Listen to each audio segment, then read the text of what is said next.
मेरे प्यारे दोस्तों, आज की कहानी एक रोमांचक, दिल छू लेने वाली, मधुर व बेहद अनोखी प्रेम कहानी है जो जलेबी बेचने वाला एक साधारण लड़का और एक अमीर घर की लड़की की एक दिलचस्प प्रेम कहानी है।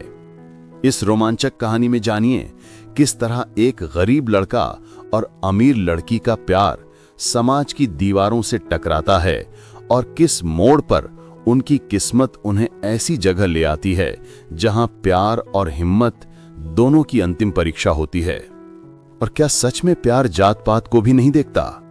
क्या समाज और दोनों परिवार उन दोनों के प्यार को अपना पाएंगे, या उनकी जिंदगी कोई ऐसा खेल खेलेगी कि समाज भी उसे देखकर सहम जाएगा? मेरे प्यारे दोस्तों, अगर आपको हमारे द्वारा सुनाई गई कहानी आपको पसंद आए तो वीडियो की लाइक, चैनल को सब्सक्राइब और कमेंट्स में हर हर महादेव लिखना न भूलिएगा। तो मेरे प्यारे मित्रों, शुरू करते हैं आज की कहानी आप सबकी जुबानी। उसने पहली बार जब उसे देखा तो उसके हाथ की गरम जलेबी जमीन पर गिर पड़ी और वो मुस्कुराई भी नहीं, बस एक नजर डालकर आगे बढ़ गई। उसे क्या पता था, वही नजर उसकी पूरी जिंदगी का रास्ता बदलने वाली है। उत्तर प्रदेश के एक छोटे से कस्बे रतनपुर में सुबह की पहली हवा हमेशा मीठी खुशबू लेकर आती थी, क्योंकि सड़क के मोड़ पर एक छोटी सी दुकान से ताजा जलेबी तलने की खनखनाहट गूंजती थी।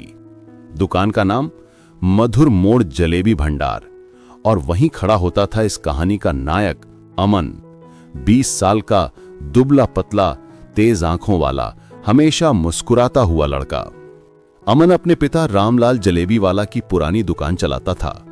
गरीबी थी लेकिन इज्जत बहुत थी। लोग कहते थे, रामलाल, तुम्हारी जलेबी तो शहद से भी मीठी है। तुम्हारे हाथों की बनी जलेबी खाकर तो अपने हाथ चाटने का मन करता है। अमन हर सुबह 4 बजे उठकर कढ़ाई चढ़ाता था।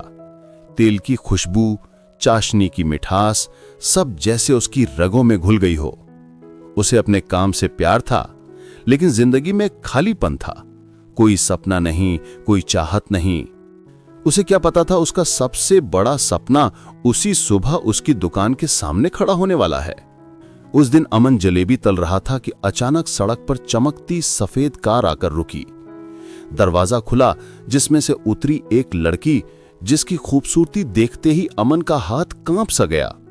उसका नाम था साधना कपूर, शहर के सबसे बड़े कारोबारी देवेंद्र कपूर की बेटी। सबसे अमीर घर और सबसे ऊंचा रुतबा। उसके साथ 2 गाड़ियां, 2 बॉडीगार्ड और चेहरे में चमक और होठों पर नजाकत, जैसे कोई अप्सरा जमीन पर उतर आई हो। अमन ने उसे पहली बार देखकर सोचने लगा, क्या बला की खूबसूरती है इसकी। क्या सच में ऐसी भी लड़कियां होती हैं? साधना ने दुकान की तरफ देखा। अमन की धड़कन जैसे वहीं अटक गई। उसने सिर्फ एक नजर देखा, लेकिन उस एक नजर ने अमन के सांसों के रास्ते में चिंगारी जगा दी थी। अगले दिन भी वो लड़की उसी रास्ते से गुजरी, फिर अगले दिन भी, फिर उससे अगले दिन भी। न अमन से बात की, न कोई इशारा, लेकिन उसने कभी रास्ता बदलने की जरूरत नहीं समझी। हर सुबह साधना उसी मोड़ से गुजरती और अमन उसका इंतजार करता। अमन हर सुबह जलेबी चढ़ाने से पहले अपनी दाढ़ी तक अच्छे से बनाता था और कभी अपनी शर्ट पर पानी छिड़ककर उसे नया जैसा दिखाने की कोशिश करता था। और साधना कोई वैसी ही रहती थी, शांत, खूबसूरत और रहस्यमयी। लेकिन अमन इससे खुश था, क्योंकि ये नजरें, ये पल उसकी जिंदगी में पहली बार धड़कनों को मायने दे रहे थे। एक सुबह हल्की बारिश हो रही थी, सड़क फिसलन भरी थी। जैसे ही साधना की कार मोड़ पर पहुंची, सामने से एक ट्रक आया। चालक ने ब्रेक मारा, लेकिन कार हल्की सी फिसली। साधना का शरीर आगे की तरफ झटका। वो गिरती इससे पहले अमन ने दौड़कर कार का दरवाजा खोला और उसे संभाल लिया। वो पहली बार अमन की बाहों में आ गिरी। साधना ने डर से उसकी शर्ट पकड़ ली। अमन का दिल जैसे कड़ाही में डाली गरम जलेबी की तरह उबल उठा, पर उसने खुद को संभालते हुए कहा, आप ठीक है मैडम? साधना ने पहली बार बोली, थैंक यू। बस ये 2 शब्द अमन को दुनिया के सबसे खूबसूरत शब्द लगे। उस दिन साधना ने पहली बार अमन को देखकर मुस्कुराई और अमन के जीवन में पहली बार बारिश इतनी प्यारी लगी। अगले दिन साधना कार से उतरी। पहली बार उसकी चाल में बेफिक्री थी। साधना, एक जलेबी मिलेगी? अमन का हाथ कांप गया। वो पहली बार किसी ग्राहक से ऐसे डर रहा था। अमन, जलेबी? हाँ, कितनी? साधना, एक, पर थोड़ी मीठी। अमन हंस दिया। हमारी जलेबी तो दिल जैसी होती है, मीठी ही निकलती है। साधना ने पहली बार खुलकर हंसा। उस दिन पहली बार बातचीत हुई, फिर दूसरे दिन थोड़ी और, तीसरे दिन थोड़ी और। धीरे धीरे दोनों की दुनिया एक दूसरे से जुड़ने लगी। साधना ने बताया कि उसे पेंटिंग पसंद है, अकेले रहना अच्छा लगता है और वो हर सुबह उसी रास्ते इसलिए आती है क्योंकि यहां की हवा बाकी जगह से साफ लगती है। लेकिन अमन समझ गया, साफ हवा नहीं, कोई और वजह उसे खींच कर लाती है। जब साधना कभी दुकान पर रुकती, अमन की मां सरस्वती और छोटी बहन गौरी उसे प्रेम से देखती थीं। धीरे धीरे साधना उनके साथ सहज हो गई। उसे गरीबी में भी वो अपनापन मिला जो अमीर महलों में नहीं मिलता। एक दिन साधना ने पूछा, आंटी, आप लोग इतना मुस्कुराते कैसे रहते हैं? सरस्वती बोली, बेटा, हमारे पास इतना पैसा नहीं कि दुख खरीद सकें। जो है उसमें खुश रहना ही सीख लिया है। ये बात साधना के दिल में उतर गई। लेकिन कहानी जितनी मिठास से चल रही थी, उतनी ही तेज तूफान बनने वाली थी। कपूर परिवार ने पता लगाया कि साधना हर सुबह एक जलेबी वाले से बात करती है। उसके पिता देवेंद्र कपूर गुस्से में आग बबूला हो गए। उसने कहा, मेरी बेटी और एक सड़क छाप लड़का, ये नहीं हो सकता है, ना होने दूंगा। उसने अपने पिता को घर में रोक लिया और बाहर जाने पर पाबंदी लगा दी। लेकिन दिल की राहें दीवारों से नहीं रुकती। एक दिन जब साधना नहीं आई, अमन बेचैन रहा। तभी एक छोटी बच्ची दुकान पर आई और बोली, भैया, ये आपको दीदी ने दी है। चिट्ठी में सिर्फ एक लाइन थी, मैं आ नहीं सकती पर मैं रुक भी नहीं सकती। वो बोला, कुछ तो गलत हो रहा है, नहीं तो साधना ऐसा क्यों बोलती? उसी रात अमन को साधना की करीबी शकुंतला दीदी ने गुप्त रूप से बुलाया। वो बोली, साधना रो रही है, उसे बंद कर दिया गया है।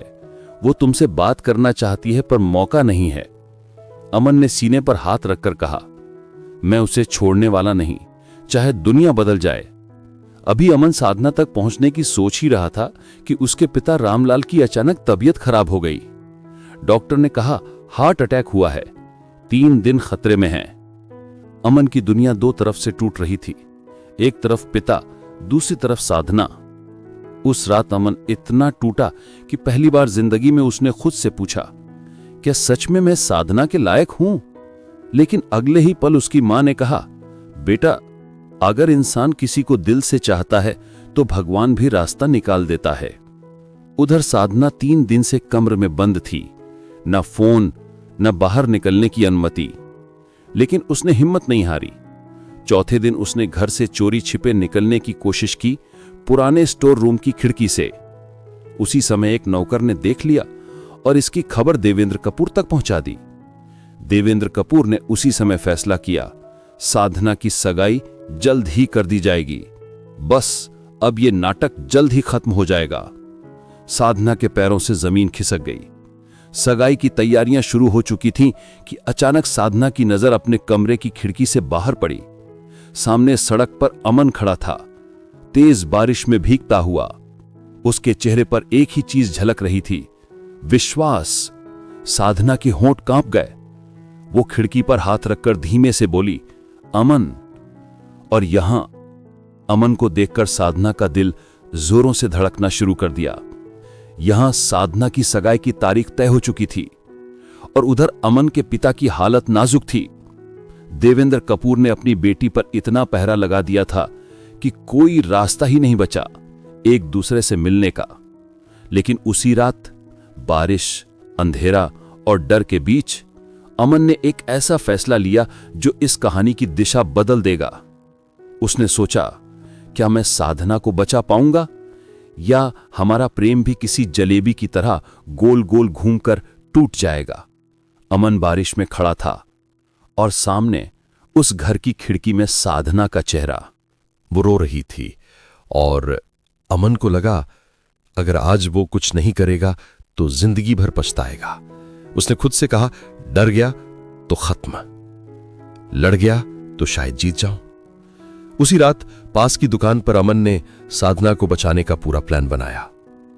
कागज पर नहीं, दिल में। ठीक 12 बजे दुकान के पीछे एक परछाई आई। वो थी शकुंतला दीदी, साधना की दोस्त। वो बोले, भाई तुम्हें नहीं पता, साधना बहुत टूट गई है। अगर तुम देर करोगे तो वो हमेशा के लिए तुम्हारे हाथ से चली जाएगी। अमन ने मां को जगाकर सब बताया। सरस्वती मां ने एक ही बात कही, जा बेटा, सच्चे प्रेम की रक्षा भगवान भी करते हैं। मां ने अमन के माथे पर हाथ रखकर आशीर्वाद दिया और कहा, बस यही ताकत काफी थी। साधना के कमरे की एक पुरानी खिड़की थी जो स्टोर रूम में खुलती थी, वहीं से वो निकलने वाली थी। शकुंतला बोली, अमन तुम्हें सिर्फ 10 मिनट मिलेंगे क्योंकि रात 2 बजे गार्ड बदलते हैं। मैं 10 मिनट के लिए बिजली काट दूंगी, बस वही मौका है तुम्हारे पास। अमन की दिल की धड़कनें कढ़ाई की उबलती चाशनी जैसी गर्म थी। ठीक 2 बजे शकुंतला ने घर की लाइट काट दी। लाइट कटते ही अमन दौड़कर पीछे की दीवार पर चढ़ा। बारिश से दीवार फिसलन भरी थी, लेकिन अमन ने हिम्मत नहीं हारी और वो दीवार पर चढ़ गया और स्टोर की खिड़की पर धीरे से खटखटाया। साधना मेरी जान, मैं आ गया हूं, तुम अब चिंता मत करो। अंदर से साधना की हल्की सी सिसकी सुनाई दी। अमन मुझे बहुत डर लग रहा है। अमन ने हाथ बढ़ाया। मेरे साथ चलो, डर पीछे छूट जाएगा। साधना ने कांपते हुए उसका हाथ पकड़ लिया, जैसे कोई रोशनी उसकी जिंदगी में उजाला भर रही हो। दोनों जैसे ही दीवार के ऊपर पहुंचे, अचानक एक टॉर्च की रोशनी उन पर पड़ी। कौन है वहां? रुको! गार्ड जाग गया था। अमन ने साधना को नीचे कूदाया और खुद भी कूद गया और दोनों वहां से दौड़ पड़े। दौड़ते हुए दोनों सड़क के छोर पर पहुंचे। अमन हांफ रहा था और साधना रो रही थी। अमन ने धीरे से उसके आंसू पोंछते हुए कहा, साधना अगर तुम रोगी तो मैं भी रो पड़ूंगा। साधना उसकी छाती से लिपट गई। अमन मैं तुम्हारे बिना नहीं रह सकती। मैंने कभी नहीं सोचा था कि मैं किसी जलेबी वाले से प्यार कर बैठूंगी, पर यह सच है, मैं तुमसे प्यार करती हूं अमन। उस रात पहली बार 2 दिल एक दूसरे में सिमट गए। वो पल उनकी जिंदगी का सबसे खूबसूरत पल था। दोनों वहां से भागकर एक पुराने बस स्टैंड पर पहुंचे। न कोई ठिकाना, न पैसे और न ही कोई गारंटी। अमन ने अपनी जेब से कुछ सिक्के निकाले, कुल 17 रुपए। साधना ने हल्की हंसी के साथ कहा, अमन ये बहुत है, मैं तुम्हारे साथ हूं ना। अमन ने पूछा, मेरे साथ तुम्हें तकलीफ होगी? साधना बोली, अमन मेरी जान, मैं अमीर घर में पैदा जरूर हुई थी, लेकिन आज पहली बार खुद को इतना अमीर महसूस कर रही हूं। उनकी ये रात ठंड, बारिश और डर से भरी हुई थी, पर दोनों एक दूसरे का हाथ पकड़े हुए थे और यही उन्हें मजबूत कर रहा था। सुबह बस स्टैंड की एक बेंच पर बैठी साधना नींद में थी। उसके सिर पर अमन ने अपनी शाल रख दी थी। साधना ने हल्की आंखें खोली। अमन उसे देख रहा था, धीमी मुस्कान के साथ। वो बोला, साधना मैं तुम्हें दुख में नहीं रखना चाहता। हम गांव छोड़कर कहीं दूर चलेंगे और अपनी नई जिंदगी शुरू करेंगे। साधना जिंदगी वहीं अच्छी लगेगी जहां तुम हो। अमन ने खुद को दुनिया का सबसे खुशकिस्मत इंसान महसूस किया। उधर घर में हड़कंप मचा हुआ था। साधना का पिता गुस्से से चिल्ला रहा था, मेरी बेटी को एक गरीब लड़का लेकर भाग गया, मैं उसे छोड़ूंगा नहीं। उसने पूरे शहर में उन दोनों की खोजबीन करवानी शुरू कर दी। जगह जगह पोस्टर लगवाए और दोनों को बताने वाले को इनाम देने की घोषणा हुई कि जो मेरी बेटी का पता बताएगा उसे 1 लाख रुपए इनाम में मिलेंगे। कपूर परिवार की इज्जत अब मिट्टी में मिल गई थी। पूरे शहर में एक ही बात थी, एक जलेबी वाला कपूर परिवार की बेटी को भगा ले गया। पर प्यार डरता नहीं है, सिर्फ आगे बढ़ता है। दोनों भागते हुए एक छोटे से शहर सीतागंज पहुंचे। वहां पहुंचकर अमन काम ढूंढने लगा। वो एक बड़ी हलवाई की दुकान पर गया और पूछा, बाबूजी कोई काम है क्या आपके पास? दुकानदार बोला, मेरे पास और काम तो नहीं है, लेकिन अगर तुम्हें जलेबी बनानी आती है तो अच्छी बात है। अमन ने मुस्कुराकर कहा, जी बहुत अच्छी तरह से आती है। दुकानदार ने उसे सड़क किनारे के एक ढाबे में जलेबी बनाने का काम दे दिया। वहीं एक छोटी सी कोठरी भी थी। घर छोटा था पर दोनों के दिल बड़े। पहली रात साधना ने पूछा, अमन, क्या मैं तुम्हारी दुकान वाली जलेबी खा सकती हूं? अमन ने हंसकर कहा, ये जलेबी तुम्हारे लिए ही तो बनानी है जिसमें नई जिंदगी की पहली मिठास होगी। प्यार बड़े घरों में नहीं, छोटी कोठरियों में पलता है। उस छोटे से कमरे में एक पुरानी चारपाई थी, एक बल्ब, एक घड़ा, एक टूटी मेज। लेकिन साधना उस छोटे से घर में सबसे ज्यादा खुश थी। कभी कभी अमन काम से लौटता और देखता साधना उसे देखे बिना ही जलेबी का घोल बना रही होती थी। अमन पूछता, ये क्या कर रही हो? साधना बोली, मैं तो बस तुम्हारी दुनिया में शामिल होना सीख रही हूं। इसी बीच अमन के गांव से खबर आई, उसके पिता रामलाल चल बसे। अमन दीवार से लगकर बैठ गया, उसके हाथ कांपने लगे। तभी साधना ने उसे सीने से लगा लिया और बोली, अमन, तुम टूटना मत, मैं हूं ना तुम्हारे साथ। अमन गांव लौटा। साधना साथ जाना चाहती थी, लेकिन अमन बोला, अभी नहीं, वहां तुम्हारी जान को खतरा हो सकता है। अंतिम संस्कार के समय अमन फूट फूट कर रो रहा था। तभी गांव वालों ने फुसफुसाहट शुरू कर दी थी। महलों में रहने वाली बेचारी साधना इस गरीब जलेबी वाले के साथ कैसे रहेगी? लोगों की फुसफुसाहट सुनकर अमन बोला, अगर मैं हार गया तो साधना का विश्वास टूट जाएगा। उधर सीतागंज में साधना खिली थी। अमन 2 दिन बाद लौटने वाला था। उसी रात ढाबे में छापा पड़ा और ढाबा बंद हो गया। अब साधना के पास खाने को भी कुछ नहीं था। उसने 2 दिन सिर्फ पानी पीकर काटे, लेकिन उसने किसी से मदद नहीं मांगी। तीसरे दिन अमन लौटा तो साधना भूखी प्यासी और बेहद कमजोर थी। अमन घबरा गया और बोला, तुमने कुछ खाया क्यों नहीं? साधना ने मुस्कुराकर कहा, तुम्हारे लौटने का स्वाद किसी खाने से ज्यादा मीठा है क्या? अमन की आंखों से आंसू टपक पड़े। उसने कहा, अब वो अपनी दुकान खोलेगा। उसने अपनी मां की पुरानी कढ़ाई लाई, एक छोटा सा ठेला लिया और उसका नाम रखा साधना जलेबी भंडार। साधना मुस्कुरा उठी, जिंदगी में पहली बार मेरा नाम इतने गर्व से लिखा देख रही हूं। धीरे धीरे दुकान चलने लगी। लोग कहते, भाई जलेबी तो बड़ी अच्छी बनाते हो, तुम्हारे हाथों में कोई जादू तो नहीं है? अगले दिन अचानक दुकान पर पुलिस आई। अमन ने घबराकर पूछा, क्या बात है साहब? एक पुलिस वाला बोला, देवेंद्र कपूर ने तुझ पे लड़की भगा ले जाने का केस किया है। पुलिस की बात सुनकर साधना आगे आई और बोली, उन्होंने झूठ बोला है, मैं अपनी मर्जी से आई हूं। पुलिस ने कहा, आप नाबालिग हैं, इसलिए आपको हमारे साथ चलना पड़ेगा। तभी देवेंद्र कपूर भी खुद दुकान पर आया। उसके साथ 4 गाड़ियां, दर्जनों आदमी थे। वो गुस्से से गरजा, साधना घर चलो, ये लड़का तुम्हारे काबिल नहीं है। साधना ने डट कर कहा, पापा, काबिलियत दिल की होती है, जेब की नहीं। देवेंद्र कपूर ने अमन को घूरते हुए कहा, तूने मेरे घर का नाम मिट्टी में मिला दिया। अमन ने धीमी आवाज में कहा, मैं आपकी बेटी से प्यार करता हूं, इसीलिए उसका मान बढ़ाऊंगा, घटाऊंगा नहीं। साधना रोते हुए अमन का हाथ पकड़कर बोली, पापा, अमन मेरी खुशी है। देवेंद्र गुस्से के साथ बहुत समझदार भी था। वो कुछ पल चुप रहा, अपना गुस्सा शांत किया और उसने कहा, साधना, तुमने जो भी किया अच्छा नहीं किया। तुम मेरी इकलौती बेटी हो। बहुत सपने थे मेरे, लेकिन तुमने एक जलेबी वाले से शादी कर ली। एक बार भी अपने पिता की इज्जत के बारे में नहीं सोचा। तभी साधना सिसकते हुए बोली, पिताजी, मैंने आपको बताना चाहा था, लेकिन अपन ने कभी कुछ सुना ही नहीं। पिताजी, प्यार पैसों से नहीं खरीदा जाता, वो तो 2 आत्माओं का मिलन होता है।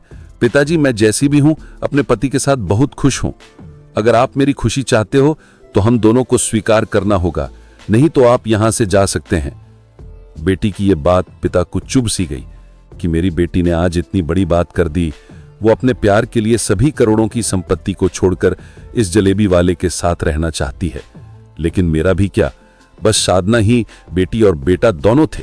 अपनी बेटी के बिना मैं इस शानो शौकत का करूंगा भी क्या? देवेंद्र कपूर मुड़ा और धीरे से बोला, अमन, मेरी बेटी का ख्याल रखना। सब हैरान रह गए। साधना रोकर पिता से लिपट गई। देवेंद्र कपूर ने साधना और अमन के विवाह के लिए सहमति दे दी। अमन की मां सरस्वती मां को जब यह बात पता चली तो वो फूली न समाई। सब इस जोड़ी के प्रेम को सलाम कर रहे थे।